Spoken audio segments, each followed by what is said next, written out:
আৰু ইফালে বিধায়ক অখিল গগৈৰ ষষ্ঠ অনুসূচী সন্দৰ্ভত উত্থাপন কৰা প্ৰশ্ন সন্দৰ্ভত মন্তব্য আগবঢ়াইছে প্ৰত্যুত্তৰ দিছে বিধানসভাত মুখ্যমন্ত্ৰীগৰাকী আমি পোনপটীয়াভাৱে লৈ গৈছো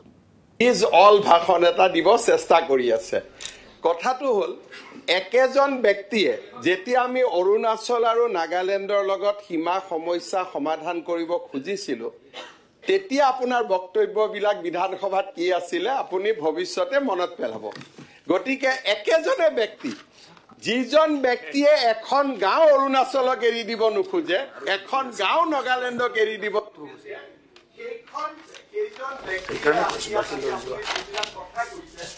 কথাবিলাক আচলতে কিমান প্ৰাসংগিক হেতু ইলেকশন বাদ দিলে গম পোৱা যাব গতিকে আপুনি ইলেকশনৰ কাৰণে কৰি আছে আমি সমাজ নিৰ্মাণৰ কাৰণে কৰি আছো মাননীয় অধ্যক্ষ মহোদয় দুই এটা কথা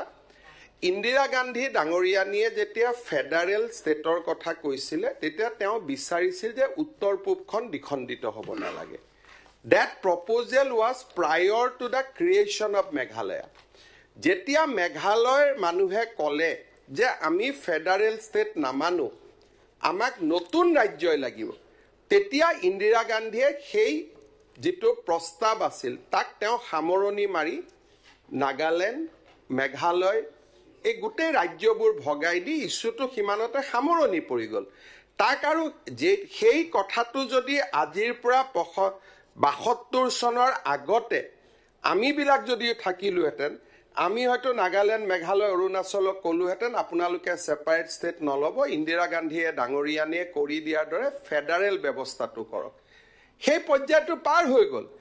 এতিয়া আমি কেইটামান আমাৰ ৰং কনসেপচন প্ৰথম মই দূৰ কৰিছো যে 6 শিডিউল এৰিয়াত সেন্ট্ৰেল গভৰ্নমেন্টে কোনো টকা পইচা নপঠায় এটো এটা যি ইয়াত ধাৰণা দিয়া হৈছে যে দিল্লীৰ পৰা টকা আহে টকাটো ৰাজ্য চৰকাৰে ধৰি ৰাখে 6 শিডিউল এৰিয়া সম্পূৰ্ণ পুঁজি যোগান ধৰাৰ দায়িত্ব হ'ল ৰাজ্য চৰকাৰৰ ইয়াত central government doesn't give a single rupees গতিকে এই কথাটো আমাৰ মানুহৰ মাজত কিছুমান ভুল ধাৰণা যে দিল্লীয়ে টকা দিয়ে দিছপুৰে টকাটো ধৰি ৰাখে যেতিয়া আমি তথ্যৰ ভিত্তিত বক্তব্য নিদিও সাধাৰণ জনজাতীয় লোকসকলৰ মনত ধাৰণা হ'ব যে দিছপুৰত কিবাটা ৰাজনীতি কৰা হয় this is a transparent government আৰু আপোনাক মই তথ্য সহকাৰে ইয়াত ক'ব খুজিছো মুখ্যমন্ত্ৰী আসনৰ পৰা যে আজিকালি 6 শিডিউল বুলি আগতেও কোনো ধৰণৰ টকা পইচা ৰাজ্য চৰকাৰক দিয়া নহয় আমি আপোনালোকে যিমান কথা কৈছে মই খুব আদৰণি জনাইছো যে কোকৰাঝাৰক বেছি টকা দিব লাগে ডিমা হাছক দিব লাগে কাৰ্বি আলংক দিব লাগে অহাকালি যদি এছওপিডিত মই 40 কোটি টকা বিজনেছ দিও আৰু আপোনাক 20 কোটি দিও প্ৰথম আপুনি আহি আপত্তি কৰিব গতিকে আজি আমি সদনত এটা সিদ্ধান্ত লওঁ যে প্ৰত্যেক গৰাকী বিধায়কে নিজৰ নিজৰ 5 কোটি টকা কমাই দিব আৰু 6 শিডিউল এৰিয়াত পিডব্লিউ দিব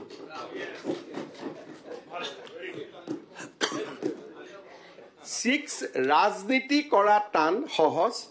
কিন্তু জনজাতীয় লোকক মনে দি ভাল পোৱা আৰু সাহসেদি কাম কৰা এটা বেলেগ সব কথা আপুনি ক'ব পাৰে কিন্তু যেতিয়া নিজৰ গাত টুকৰটো পৰিব তেতিয়া তাক সহ্য কৰিব পাৰাৰ ক্ষমতা আমাৰ আছে না এটো চাব লাগিব এটো বিধানসভাৰ বাজেট বিধানসভাই ঠিক কৰি দিয়ক অজন্তা নেওক ডাঙৰীয়ানীৰ হাতত ডিস্ট্ৰিবিউটিভ দৰমাহা দিয়াৰ পিছত 25000 টকা আছে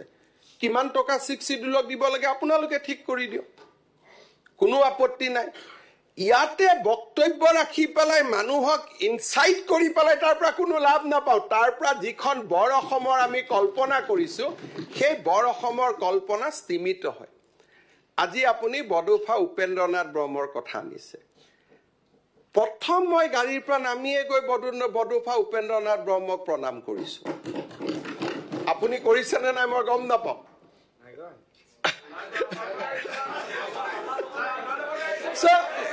মই মাননীয় অধ্যক্ষ মই আপোনাক অভিযোগ দিয়া নাই মানুহৰ অন্তৰত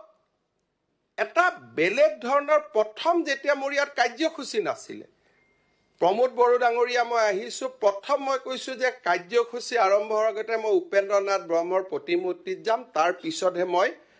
বিধানসভালৈ যাম এই যে ইয়াক কোনো কাৰ্যসূচী নাই, কিন্তু বডোফা উপেন্দ্ৰনাথ ব্ৰহ্মৰ জন্মদিনটো সমগ্ৰ অসমতে আজি আমি অসম চৰকাৰে ছাত্ৰ দিৱস হিচাপে পালন কৰাৰ সিদ্ধান্ত লৈছোঁ। 31 মাৰ্চ আপুনি বডোফাৰ জন্মত, আপুনি বুলি কোৱাটো বেয়া হৈছে, অধ্যক্ষ মহোদয় সন্মানীয় বিধায়কে বডোফা উপেন্দ্ৰনাথ ব্ৰহ্মৰ জন্মদিনটোত আছে নাই মই নাজানো, কেতিয়াও মই টুইট কৰা দেখা নাই। বহি এটা আপুনি যিহেতু ইয়াতে প্ৰভোকেটিভ কথা কৈছে, আপুনি যিটো মেডিচিন দিছে সেইটো মেডিচিন দিয়ে মই আপোনাক উত্তৰ দিব খুজিছো। 31 মাৰ্চ তাৰিখে বডোফা উপেন্দ্ৰনাথ ব্ৰহ্মৰ জন্মদিন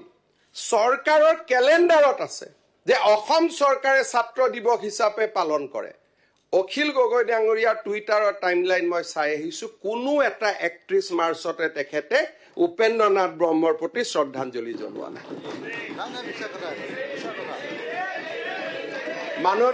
মাননীয় অধ্যক্ষ মহোদয়, বড়ো চুক্তিত তেখেতে যদি পঢ়ে, যিখিনি আঁচনিৰ নাম তেখেতে গাই দিলে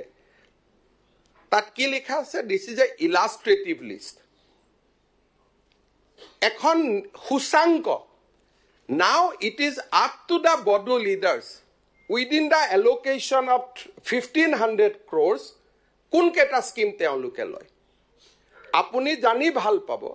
যে অসম চৰকাৰৰ ভাগত আছিলে 750 কোটি টকা,